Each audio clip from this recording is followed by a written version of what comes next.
আজকে তো কালচারাল বিভক্তি তৈরি হয়েছে। একটি দল দেশের সংস্কৃতি, সঙ্গীত, শিল্প, সাহিত্যকে আপনার দেখেছেন কিভাবে আক্রমণ করেছে হাদির মৃত্যুকে কেন্দ্র করে। আরেকটি গ্রুপ আপনি এখনো নিশ্চিত না তারা নির্বাচনের পরে তাদের অতীতের শাসনের মতো শাসন করবেন নাকি ভবিষ্যৎমুখী, যদিও তাদের প্রধান নেতা ভবিষ্যৎমুখী রাজনীতির কথা বলছেন। যে মানুষরা বলছিল যে এনসিপি মূলত জামাত এবং এনসিপির যে নেতৃস্থানীয় ব্যক্তিবর্গ তারা জামাতের শিবির অথবা তার ভগ্নাংশ, এটি কিন্তু এখন অনেকখানি প্রমাণ করলো এনসিপি সর্বশেষ তাদের জোটে গিয়ে। ক্ষমতার রাজনীতি হচ্ছে এখন, এবং ক্ষমতার রাজনীতির বাইরে শুধু একটি দলকে আমরা এতদিন কথা বলতে দেখেছিলাম। ছোটরা তো বলছিলই, বাম দলগুলো বলছিল, অন্যরা বলছিল, কিন্তু এনসিপিকে আমাদের মনে হচ্ছিল তারা বলছিল আমরা ক্ষমতার রাজনীতি চাই না, আমরা জনতার রাজনীতি চাই। এনসিপি নিয়ে কেন এত কথা বলতে হলো? কারণ তারা মানুষের সাথে প্রতারণা করলো, তারা আসলে ক্ষমতার রাজনীতিতে ঢুকে গেল, এবং সেটিও যদি একটি গ্রহণযোগ্য দলের সাথে হতো বা জোটের ভেতরে হতো তাও আমি কম কথা বলতাম, বাট সেটি অগ্রহণযোগ্য দক্ষিণপন্থী স্বাধীনতা বিরোধীদের সাথে হাত মেলালো, যারা বাংলাদেশকে পেছনের দিকে নিয়ে যেতে চায়, যারা নারীদেরকে অন্ধকারে রাখতে চায়, যারা দেশে শরিয়া আইন কায়েম করতে চায়।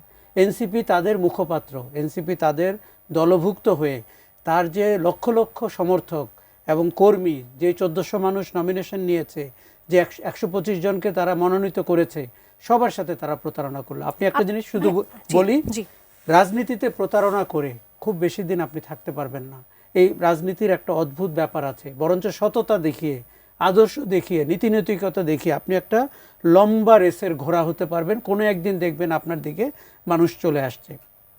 আপনি অন্য দল গড়ার কথা যদি একটু বলি, এই যে বিএনপিতে যারা দল বিলুপ্ত করে ঢুকে গেল, আমি তারও নিন্দা জানাচ্ছি। দেখুন, আমরা আরপিওর এই সংশোধনী পছন্দ করিনি, কেননা তাতে করে আপনি ছোট দল হয়ে থাকতে পারলেন না, ছোট দল হয়ে জোটের প্রতীক নিতে পারছেন না, ছোট দল হয়ে আপনাকে কি করতে হচ্ছে, নিজের দল বিলুপ্ত করে বড় দলের প্রতীক নিয়ে নির্বাচন করতে হচ্ছে।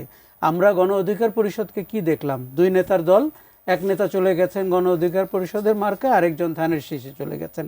এটি কিন্তু নীতি নৈতিকতার দিক থেকে অত্যন্ত নিন্দনীয়।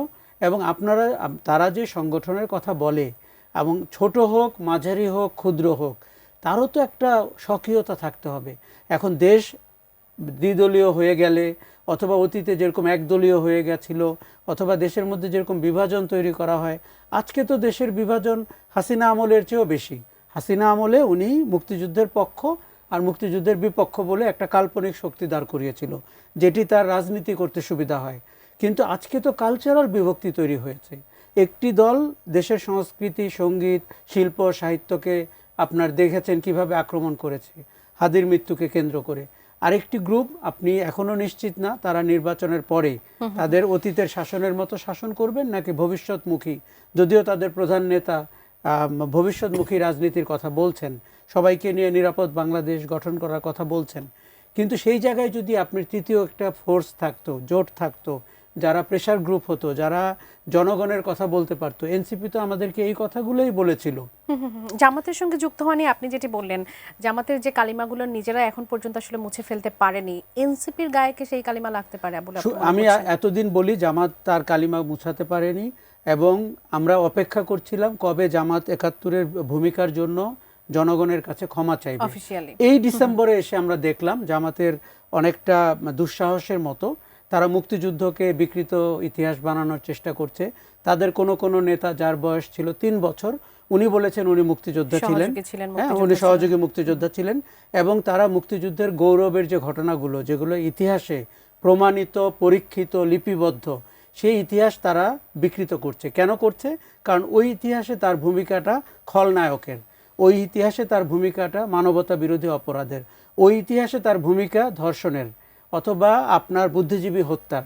এই জায়গাগুলো আপনি এখন ভাবেন, এনসিপি যখন জোটে গেল, 270টা আসনে যখন জামাত প্রার্থীর জন্য তারা ভোট চাইবে, তখন এই প্রশ্নগুলোর উত্তর এনসিপিকে পজিটিভলি জামাতের ন্যারেটিভ দিতে হবে। এনসিপি তার ঘাড়ে দায়িত্ব নিল বাংলাদেশের স্বাধীনতা বিরোধীদের ন্যারেটিভ, বিকৃত ইতিহাস পরিবেশন করার। কি পাবে বিনিময়ে এনসিপি? ধরেন 5টি কি 7টি আসন পেতে পারে, বড় জোর। আমার প্রেডিকশন রং হোক, এটা আমি চাই, কিন্তু তাতে করে পার্লামেন্টে 5 জন লোক যাওয়ার ভেতর দিয়ে বাংলাদেশের সবচেয়ে সম্ভাবনাময় রাজনৈতিক শক্তিটি তার সমস্ত রাজনৈতিক শক্তি ক্ষয় করে এখন দেখুন যে মানুষরা বলছিল যে এনসিপি মূলত জামাত, এবং এনসিপির যে নেতৃস্থানীয় ব্যক্তিবর্গ তারা জামাতের শিবির অথবা তার ভগ্নাংশ, এটি কিন্তু এখন অনেকখানি প্রমাণ করলো এনসিপি সর্বশেষ তাদের জোটে গিয়ে।